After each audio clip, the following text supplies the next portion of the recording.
교통사고에서 과실이 훨씬 큰 차량의 운전자가 이 사고로 사망을 해버렸을 경우에 오히려 과실이 없거나 아주 경미하다고 할 수 있는 상대방 운전자는 얼마나 책임을 져야 될까요? 오늘도 무사운전 하셨나요? 안녕하세요. YK교통의 도로왕 김지훈 변호사입니다.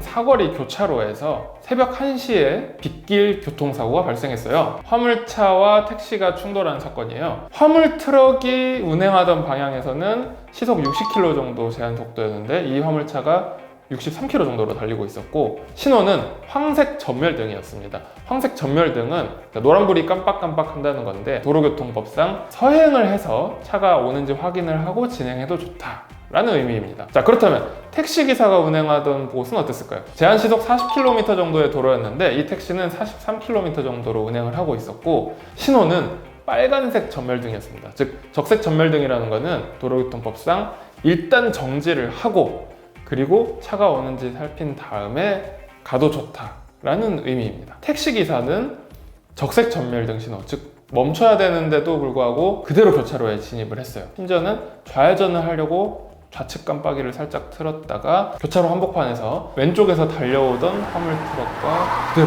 추돌을 합니다. 이 화물 트럭은 택시의 좌측면을 추돌하고 그대로 나아가서 좌측으로 넘어졌어요. 그래서 이 화물트럭 운전기사도 많이 다쳤는데요. 화물트럭과 충돌한 택시기사는 병원으로 옮겨졌지만 결국 사망하였습니다. 그런데 여기서 더 끔찍한 일은요. 이 택시에는 한 50대 여성 승객이 뒷자리에 타고 있었습니다. 이 50대 여성 승객 역시 병원으로 옮겨졌지만 사망하였습니다. 정리해보면 이 화물트럭 기사는 황색 전멸등을 위반했는지 안 했는지가 명확하지 않다는 거예요. 왜냐하면 황색 전멸등에서 주의 의무를 다했는지는 좀 애매한 면이 있거든요. 그런데 택시기사는 일단 정지를 하고 교차로에 진입해야 되는데 정지를 안 하고 바로 진입했기 때문에 택시기사에 대해서는 명확하게 과실이 인정이 돼요. 그런데 문제는 뭐냐? 택시기사가 더 큰 과실의 가해자였는데 사망해버렸다는 거예요. 검찰에서는 이 화물트럭 운전기사를 교통사고 처리 특례법 치사, 과실로 사람을 사망하게 이르렀다는 혐의로 법원에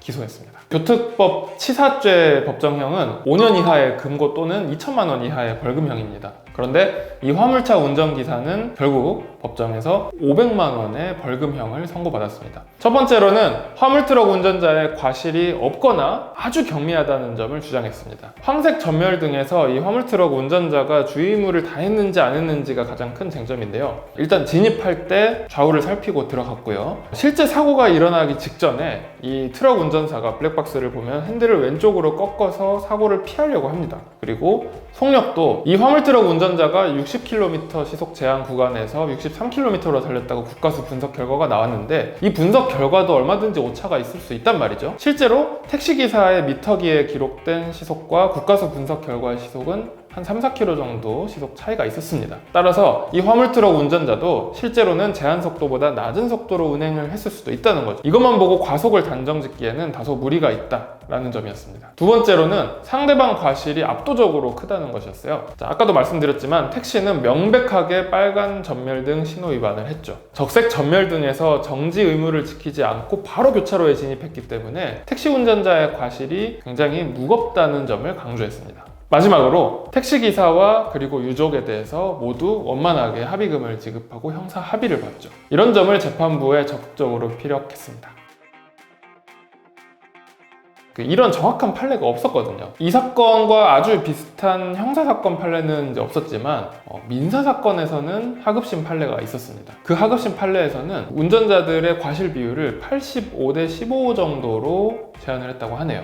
그러니까 이 사건으로 보면 택시기사 과실이 85%, 화물차 운전자 과실이 15% 정도 된다는 것입니다. 물론 형사사건과 민사사건은 과실 비율을 똑같이 볼 수는 없어요. 형사사건에서의 과실은 그 유죄로 만들 정도의 굉장히 엄격한 증명이 있어야 되기 때문에 결국에 이제 선고는 벌금 500만 원으로 됐습니다. 결국 핵심적인 이유는 뭐였냐면 이 화물트럭 운전기사가 속도 위반에 해당되는 정도의 과속은 안 했다고 하더라도 어쨌든 비가 오는 밤 시간이었기 때문에 제한 속도보다 황색 전멸등 안에서는 오히려 더 많이 낮게 운전을 했어야 된다는 게 첫 번째였고요.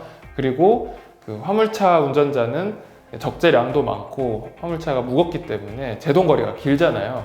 그래서 평소보다도 다른 차량보다도 더 주의 의무를 다하면서 운행을 했어야 되지 않나 라는 게 이 판결의 주요 이유였습니다. 하지만 상대방인 택시 운전기사의 과실이 훨씬 명백했다는 점, 그리고 택시 기사뿐만 아니라 동승해 있던 승객의 유족들과도 모두 합의가 되었다는 점까지 고려를 해서 결국에 벌금 500만 원 선고형이 내려지게 된 겁니다. 저는 이 사건 이후로 전멸 신호등 앞에서 더욱 긴장하고 조심해서 운전을 하고 있습니다. 여러분도 항상 신호를 잘 준수하고 안전 운전하시길 바라겠습니다. 지금까지 YK교통의 도로왕 김지훈 변호사였습니다. 네, 여러분 오늘 영상 유익하셨나요? 하지만 이 영상만으로는 2% 부족합니다. 이 영상 그리고 이 영상까지 확인하셔야 진정한 도로왕이 되실 수 있습니다. 지금 바로 확인해주세요. 지금까지 도로왕 김지훈 변호사였습니다.